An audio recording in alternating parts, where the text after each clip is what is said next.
So there we go. All right. So like I said, I'm not going to say much about it. You're going to triangularize this domain. We'll show you how it does it in a package as we go. But assume assume we have a black box that does this for us. Okay? That's a good assumption to make. All right. So now we say, well, what am I going to build on here, right? I've got this domain. I've got it all triangularized up. How do I approximate solutions at any point in my computational domain? So you've got to pick interpolating functions. And this starts getting to the meat of the mathematics of what we want to be working with.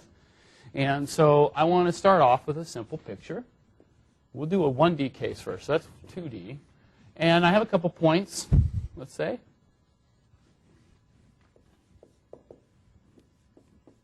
And I have some function. Let's say this is,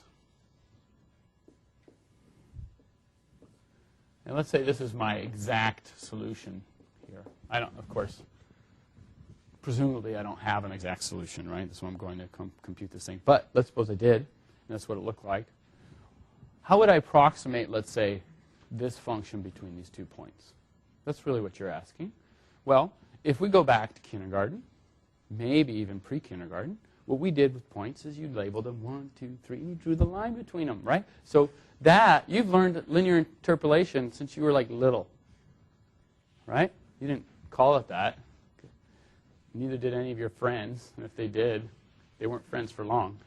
So what you would do is you say, hey, the simplest thing is, and just even to the naked eye, is to sort of say, well, why don't I just approximate that by that?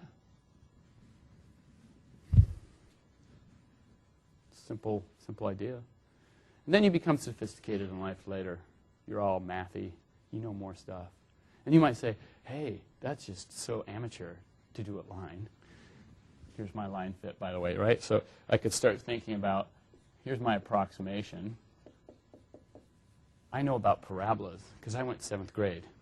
And in 7th grade, you said, hey, I could do something fancier. And you could. You could make a parabola that went through this. And maybe let's draw that with a dotted line. Maybe there's your parabola. You see it does a little bit better. It can catch some of it better.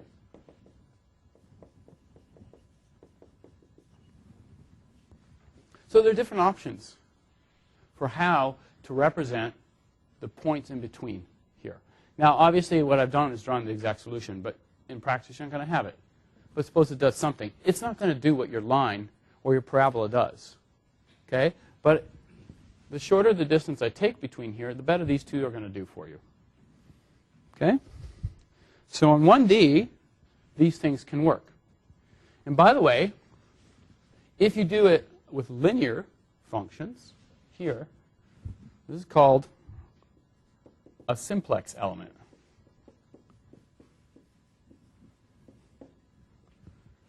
It's not contagious. Seriously. Okay. This is my element, this line. The simplex element is basically linear functions. Okay? Then there's complex elements.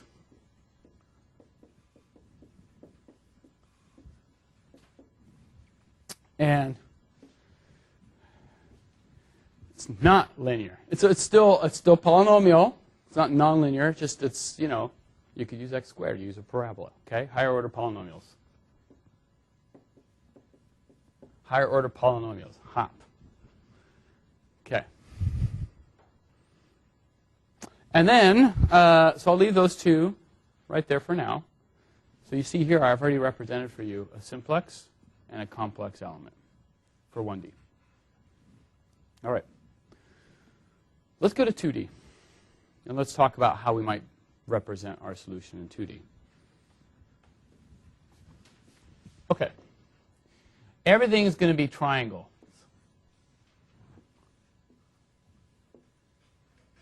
So the question is, when I have a triangle and I want to represent that surface is a plane, right? I have this triangle piece, and this is the plane that connects these 3 points. Okay?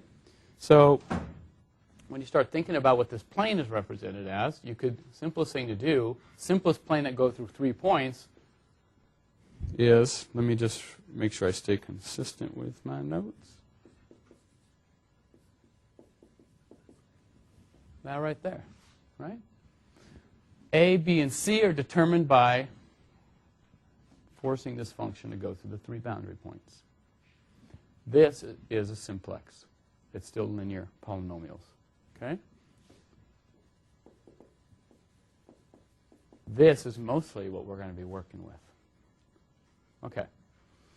Now, I could pick higher order polynomials. Suppose I wanted to do the equivalent of, let's say, a quadratic.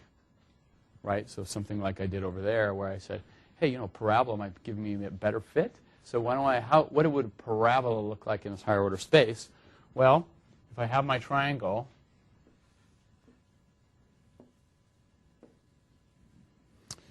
then my complex elements would look like the following.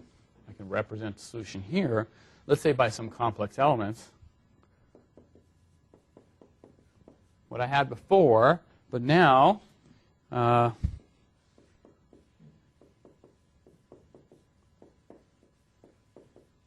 put in parabolic terms, quadratic terms. I have x squared, y squared, and a mix x, y. 3 more coefficients, but I only have 3 points of constraint, so I need more points of constraint. So typically, for a complex element, you might need some extra points. So let me put in 3 more points. So now, this is how I'd represent my triangle. I have more points on it. One might imagine that this might be more accurate, right? One thing we've learned about accuracy is if you start taking, even when we started doing, when we did our Taylor expansions for derivatives, right? The more terms we kept, the more neighbors we relied on, the more points constrained our stuff, and we got accuracy out of it. So use complex elements. The only reason you'd want to use complex elements is basically for improving your accuracy. You could also use multiplex.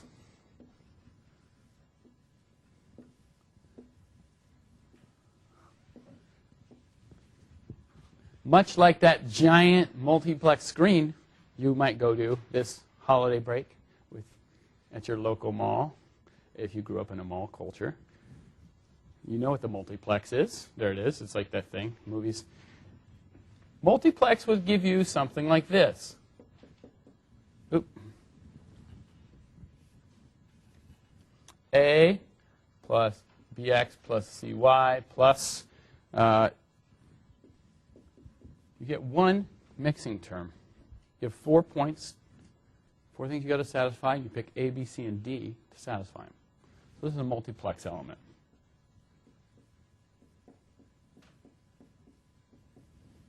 Now, multiplex is interesting because it looks a lot like, a little bit like finding a difference. And multiplex, if you're working with rectangles, it's hard to resize them as you go. Like, for instance, watch this trick. If I want to go from fairly big triangles to smaller ones, right, I just go like this. See how I did that? It's not even an optical illusion. I just made them smaller as I went. Can I do that with rectangles? No. Unless I really do an optical illusion. Okay? So, no, because that triangle is, I can make them, you know, once I pick this, it's kind of like everybody else has to, it's like a brick, and you're laying out a patio. Anybody done this? Because you guys don't have homes. But I have a home. Okay, some people have homes. If you have a home one day, it's really important that you understand that bricks are hard to change size. Okay? Now, there's a thing called a hammer and a chisel, but it does feel a little amateur when, and you do this when no one is looking, like, oh, damn, didn't quite fit. Not that I've ever done such a thing, ever in my life, like 3 weekends ago or something. Okay, so this is what we're going to work with. These are our basic structures that we're going to construct our solutions on. Yeah? So the complex one, yeah, you're not making the derivatives of that agree at the corners, or do they automatically agree? You're adding points to get the extra constraints? I'm adding points, yeah. It's like a spline. Let's say make the derivatives agree, and that's their extra constraint? Or yeah, so for a spline, so here we're not going to put any constraint. So the The degrees of freedom you pick here are dependent upon how many constraints you're going to put on it. The only constraint here is it has to go through the points. We're not going to put a derivative constraint on it or a second derivative constraint. Like with a spline, what you normally do with a spline is you make it really smooth, which means that, oh, not only am I going to enforce, for instance, that it goes to the points, but that when I go across here, I want these derivatives to be smooth. All of a sudden, you have extra constraints. That's not what's going on here.